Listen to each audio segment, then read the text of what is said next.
Donald Trump and Hillary Clinton lead in the polls as voting gets underway on Super Tuesday. Will the Zika outbreak get worse before it gets better? And a wedding tailor-made for the alternative bride. Africa 54 starts right now. Good evening and welcome. I'm Vincent Makori. This is Africa 54.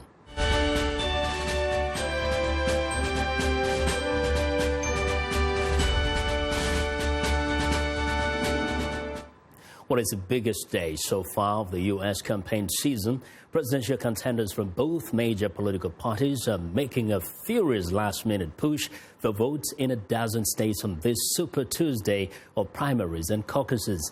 Republican Donald Trump and Democrat Hillary Clinton are favored to pick up a large share of delegates in today's vote, the single busiest day of the primary election season. VOA national correspondent Jim Malone has more from Washington. Get her out of here. Get her out. Get her out. Get her out. Republican frontrunner Donald Trump had little patience for protesters who interrupted his rally in Virginia. Virginia is one of 11 states holding Republican contests on Tuesday, and Trump urged his supporters to get out and vote. It's going to be a very important day because what's going to happen is you're going to look back on this day in 2 years from now and 4 years from now, and you are going to say that you were there at the beginning. The celebrity businessman remains on the defensive after demands that he definitively distance himself from supportive comments by former Ku Klux Klan leader David Duke. Trump's rivals have seized on the issue and say it should be disqualifying, including Florida Senator Marco Rubio. There is no place in the conservative movement for David Duke, the Ku Klux Klan, or any sort of hatred or bigotry in America. Polls show Trump with a big lead in most of the Super Tuesday states, except Texas, where rival Ted Cruz is urging supporters to give him a home state win. Pick up the phone and call them and say this election matters. It matters to me. It matters to my kids. It matters to my grandkids. It matters to the future of this country. The Democratic contenders will also compete in 11 contests on Tuesday, including Tennessee, where Hillary Clinton rallied supporters. If you will stand up and vote for me, I will stand up and work and fight for you through this campaign and into the White House together. Clinton hopes to build off Saturday's blowout win in South Carolina over Bernie Sanders, thanks to overwhelming support from African-American voters. But Sanders continues to draw big crowds, including this one in Colorado. So the only way we make changes is when millions of people stand up and fight back. Hundreds of delegates are at stake in the Super Tuesday races, a crucial test in the nomination battles leading up to the party conventions in July. Jim Malone, VOA News, Washington. Well, VOA correspondent Caroline Prisuti is standing by in Chantilly, Virginia, one of the Super Tuesday states. Caroline, welcome to Africa 54. And first start by telling us what's the turnout looking like at that location where you are. Well, Vincent, like you mentioned, we are in Chantilly, Virginia. It's Chantilly High School where people come to vote. Take a look behind me. That's the door they enter. See the sign? It says vote here. Then it also says that in Spanish, vote aquí. So when voters come in, they sit down at a table and then they sit next to this divider. This is what separates you from the voter who's sitting right next to you. There are also voting instructions on the back of this divider. I have been told that it's been a steady stream of voters all day. I've talked to a lot of voters who say there is no wait inside. They go in, they vote, they file their ballot into the automatic counter, and then they leave. A lot of people, I don't know if you can see behind me, but a lot of people are bringing their kids in, too, because the schools are closed today in Virginia. They want to teach their children a civics lesson, show them how it's their right to vote, show them how they vote and how their vote counts. And, Caroline, we know that the candidates, some of them at least, were there yesterday making this very last-minute push.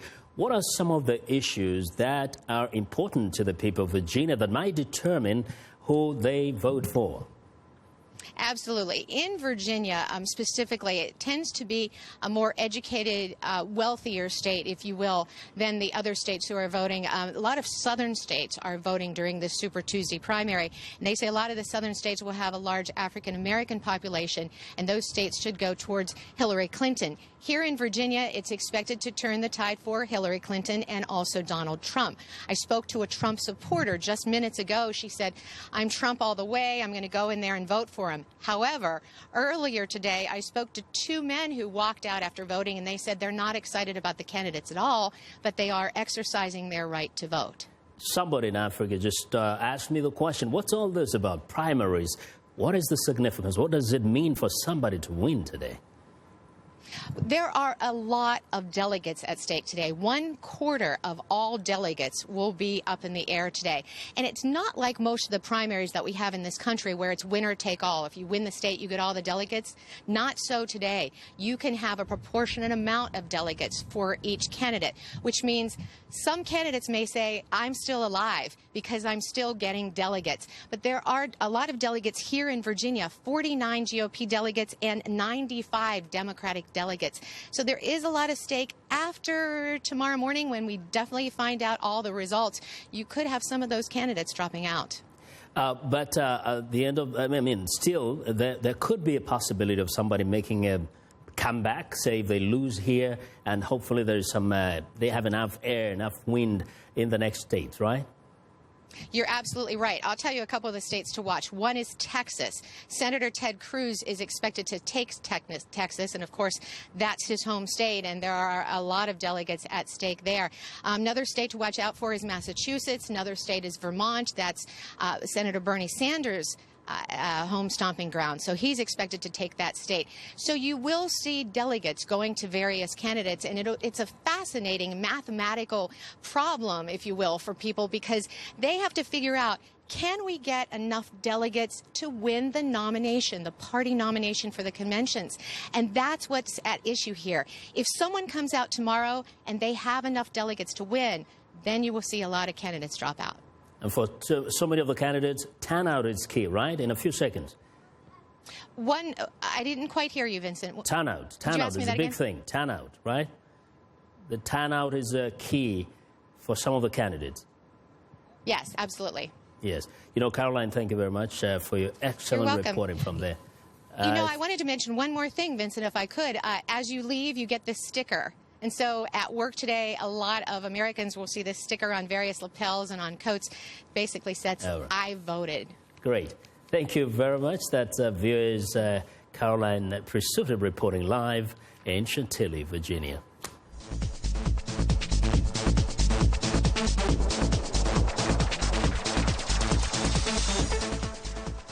We're turning now to East Africa. Somali security forces say a roadside bomb planted by the terrorist group Al-Shabaab has killed at least 5 soldiers and wounded 8 others on Tuesday outside Mogadishu. A senior police officer in the area told Reuters the attack took place in Alamada village, about 20 kilometers northwest of the capital.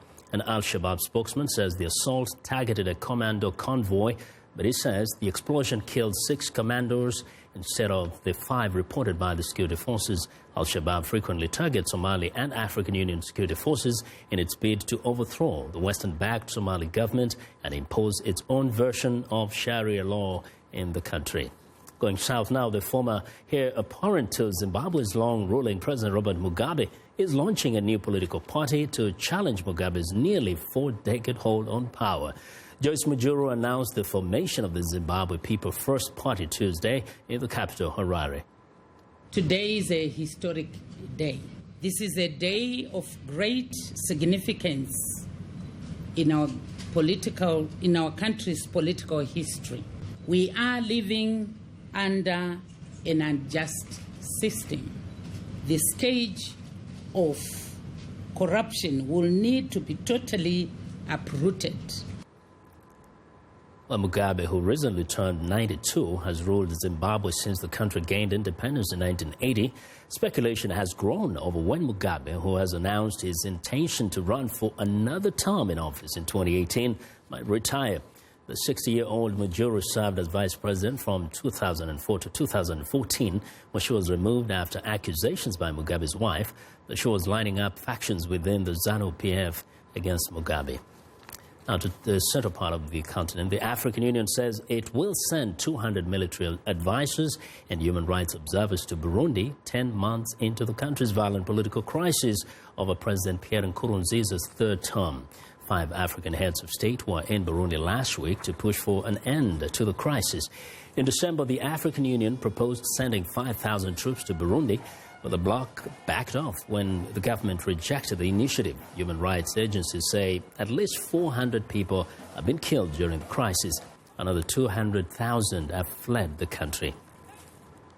Well, for more perspective on the Burundi crisis, I'm joined by Karine Kaneza, a member of the Burundi Women and Girls Movement for Peace and Security. Ms. Kaneza, welcome to Africa 54. Thank you, Vincent. Yes, and now first, what do you think of the advices that will be sent to Bujumbura?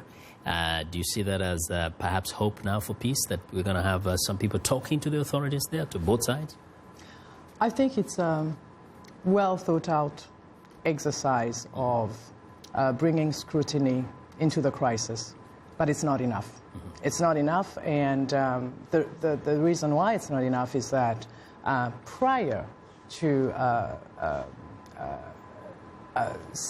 deciding for the AU Peace and Security Council to decide to send 5,000 men into Burundi, they had already prepared the 200 observers, the human rights observers and the military observers. So what we see is not a well-coordinated exercise of the African continent to resolve its problems. And it's unfortunate. It's unfortunate. And talk about unfortunate is the thousands of people have been affected by this crisis. Let's talk a little bit about the impact this crisis has had on women and children particularly. I think, as in any conflict, women will always be the first victims.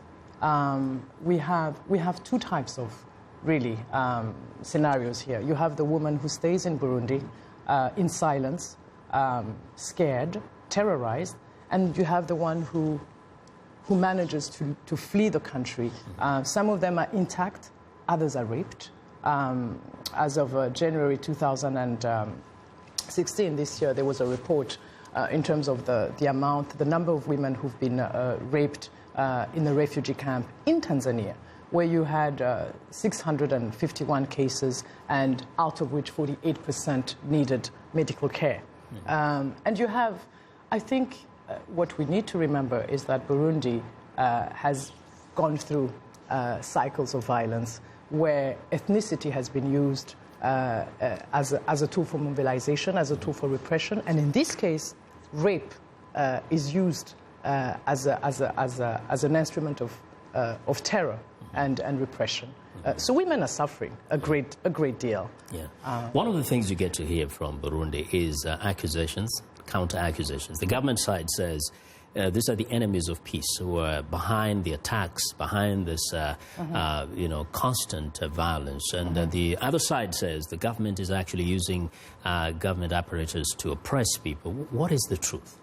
I think you have a simple answer, which is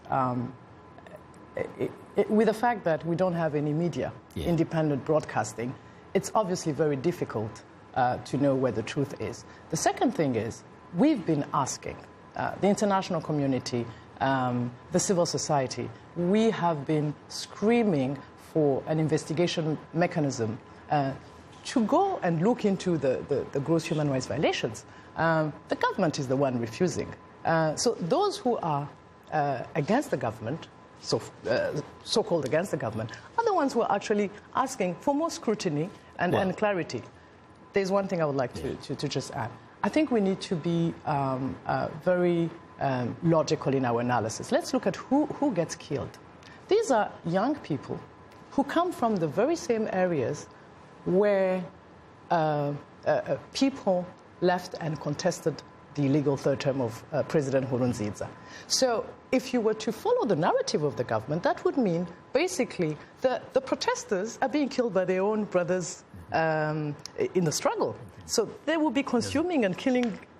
They will be doing the government's job. So that should not be an issue. And the other thing is, when you look at the pattern, when you find bodies littering the streets of Bujumbura, what do we see? We see them with one single shot in the head and hands tied in the back. This is a very clear sign of a state-inspired killings. And I think we need to say the truth, and we know it. And I think the region knows it as well. And we'll continue with this conversation. Corinne, thank you very much for your perspectives. Well, Corinne Kaneza is the member of the Burundi Women and Girls Movement for Peace and Security. Well, we want to know what you think about Africa 54 and the stories we covered during the conversation on Facebook. The address is Africa54. Check out our headlines 24/7 on voaafrica.com. Find me on Twitter at VOA Vince Makori. Well, coming up, health officials make preventing Zika virus spread a top priority, so stay with us.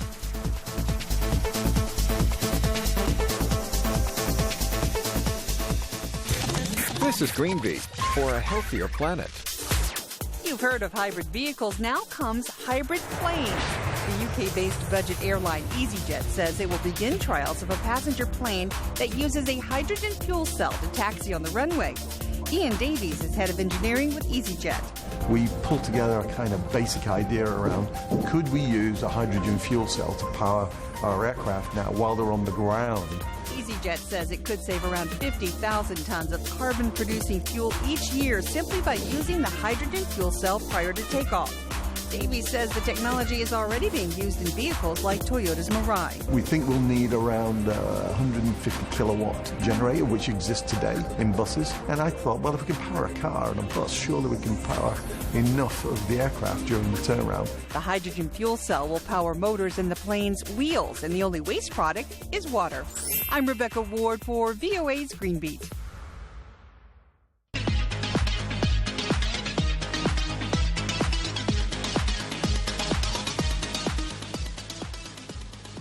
Well, it's time for our health report, and joining us now is Africa 54 health correspondent Lino Madu with the latest news on the Zika virus. Lino. Hello, Vincent. Well, new research gives the first evidence that Zika virus might cause a severe neurological disorder called Guillain-Barré syndrome. The disease leads to muscle weakness and, in severe cases, breathing problems requiring intensive care. The study was carried out using blood samples from 42 patients who became ill in a previous outbreak. The Lancet authors say they developed the neurological problems around 6 days after Zika infection. It is a rare response to infection, which sees the immune system attacking peripheral nerves. Now, the World Health Organization is warning that the Zika virus, which is rapidly spreading throughout Latin America, will affect many more people before it is stopped.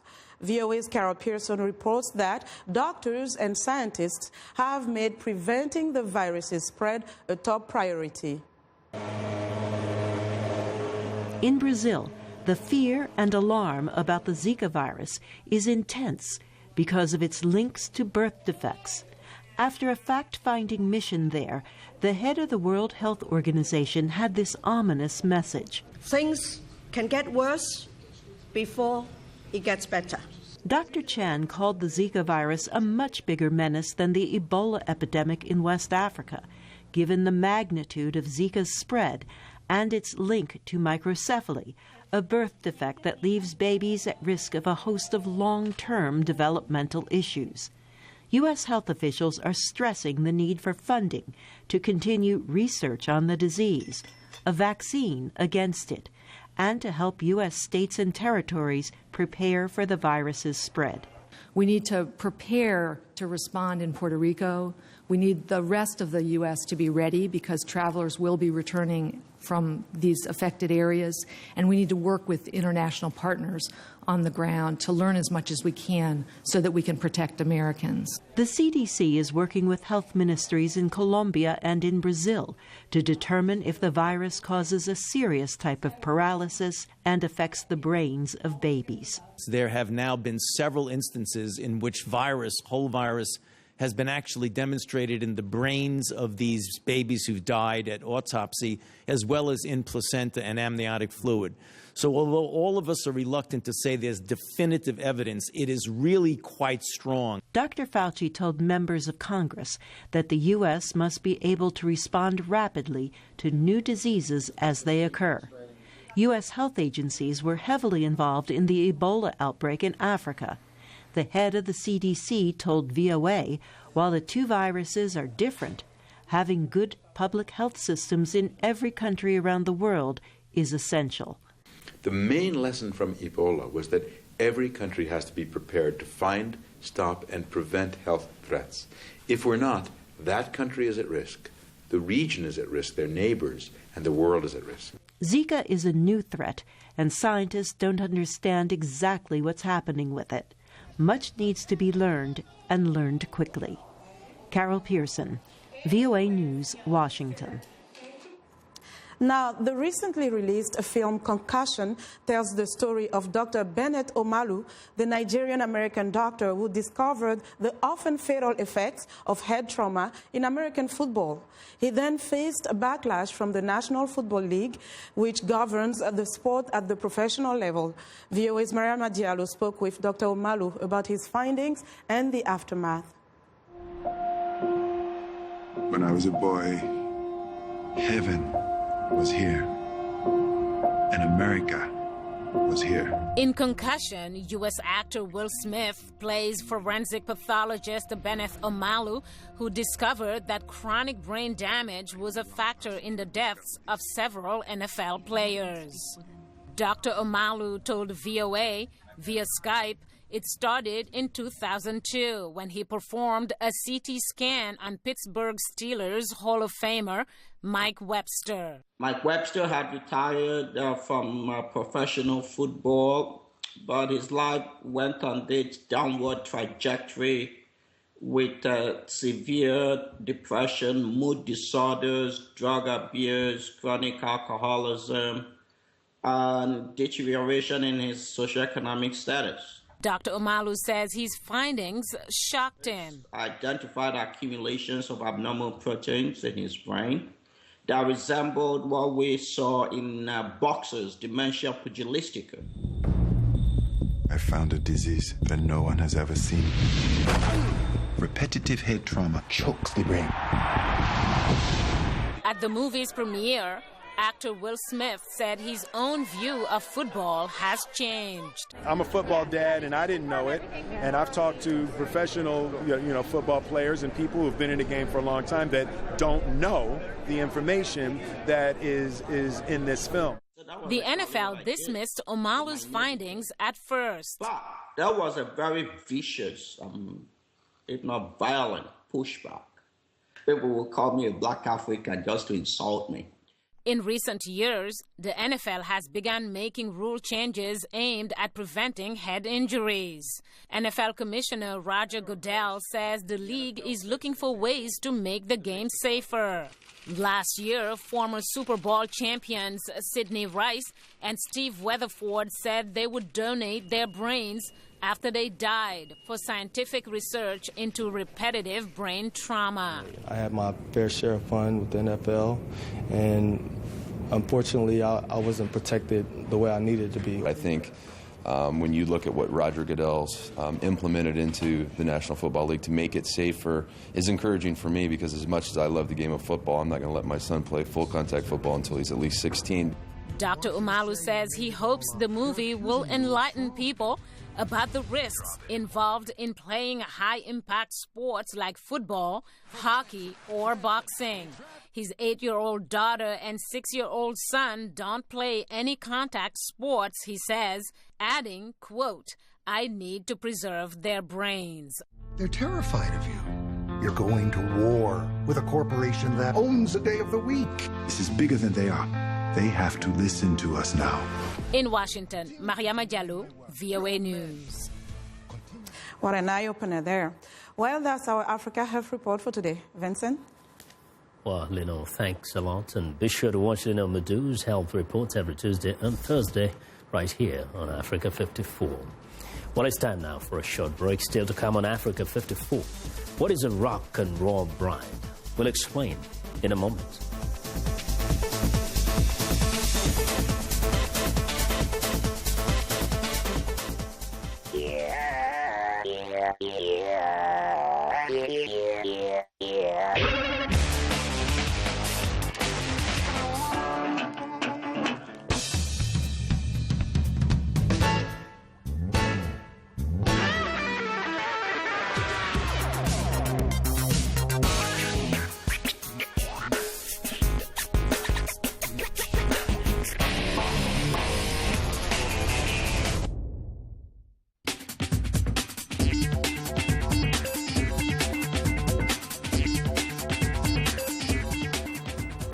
Welcome back to Africa 54. Here's what's trending. Not every bride wants the classic look. These brides are part of a photo shoot for Rock and Roll Bride magazine with accessories from alternative wedding designers Crown and Glory. The Rock and Roll Bride scene was shaped by Cat Williams, the founder and editor-in-chief of Rock and Roll Bride magazine and blog.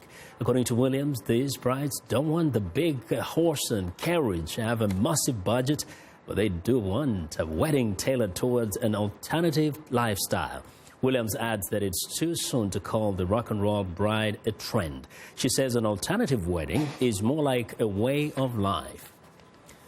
Well, next up, Hong Kong is pricey, cramped, and crowded. Finding a quiet space is hard to come by at any hour. Businesses offering places for residents to take a nap or rest are trying to change that. One of them is Nap Lounge, where Hong Kong professionals can sneak in up to an hour of shut-eye for just over $10 in the middle of a hectic day. Satin pillows and soothing scents make it a sleepy home away from home in the busy city. While stress may hit the bankers the most, Hong Kong's nap rooms aren't just aimed at the suits. Chill Lazy is at a younger generation. There are hammocks where people can take naps. While popular for now, Nap Lounge have yet to prove themselves as permanent fixtures and not just a trend. Well, and finally, when it comes to 3D printers, the possibilities are endless. Part of a cancer patient's spine has been removed and replaced with a 3D printed titanium model in an experimental operation in Australia. The surgeons access the top of the patient's spine through the mouth, extract the tumor and the top two vertebrae, replacing them with a printed body part. The company that designed it is creating a range of products that are aimed at widening the scope of surgeons to perform procedures that were not possible in the past. And that is what is trending today. Well, and that's our show for today. Be sure to watch Africa 54 on our website at voaafrica.com. For more news, tune in to VOA's evening radio show, Africa News Tonight at 1800 UTC, and in the morning today, Break Africa between 0300 and 0600 UTC, Monday through Friday. Thanks a lot for watching. From all of us in Washington, have a good night.